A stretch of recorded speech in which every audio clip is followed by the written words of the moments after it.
Hi, I'm Shikaina, EMDR therapist, and in this video, I'd like to walk you through how EMDR actually works to help process anxiety and trauma.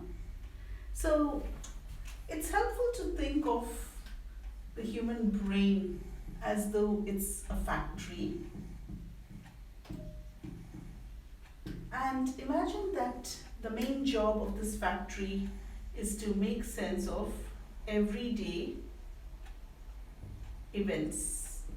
So, things which we would expect in a normal course of a lifetime. Could be happy, sad, funny, scary, but things which you would routinely expect. So, what happens is when these events come and hit this factory inside, what this factory does when we go to sleep is something called processing. Now, processing is really nothing but whatever happened during the day, it comes attached with an emotion. And when we are asleep, this emotion is kind of discharged and sifted through so that what is retained in our storage part of our brain, which we call the thinking brain, is nothing but only the fact which you and I call memories. So this is really a typical model of how things work when all is well. And this particular processing, we know from sleep studies, happens during a particular stage of sleep, which we call the REM stage, or it stands for rapid eye movement. During rapid eye movement, we know that there are two parts of our brain, the feeling brain and the thinking brain, which are talking to each other. And when they're talking to each other, the emotion is getting discharged and only the fact is getting stored. And there is a technical term for this, which is called bilateral stimulation.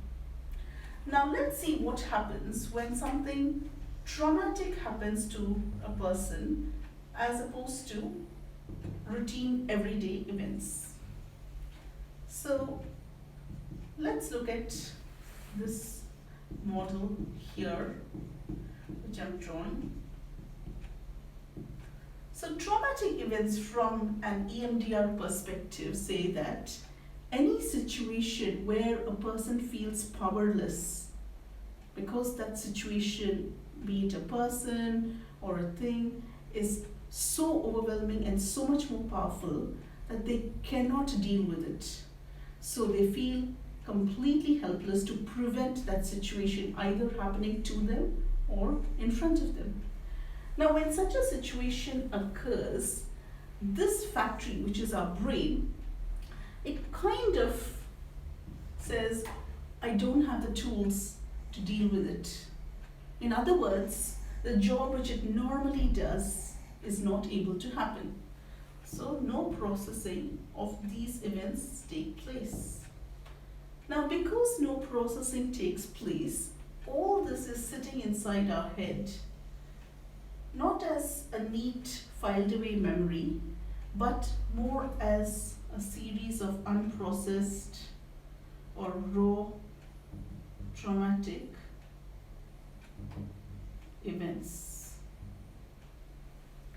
Now, the difference between something being a memory as opposed to something being an event is that if it is a memory, the amount of emotion attached to it is very less.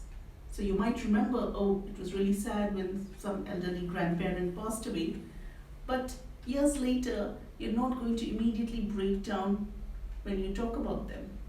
So you have control over when you want to talk about a memory, as well as the amount of emotion is much less in intensity. However, when something is an unprocessed event, the amount of emotion attached to that is pretty much in the same intensity as when it happened, because this important job has not taken place. Second is, you don't have control over when you want to think about it or talk about it. It's intruding into your everyday life because it's filled up your headspace long after the actual event is over. So how does EMDR help? EMDR mimics REM sleep from the outside. So we know that REM sleep stands for rapid eye movement. EMDR therapists create this kind of rapid eye movement through moving their fingers across a person's field of vision and thereby inducing this process which REM sleep triggers, which is the bilateral stimulation.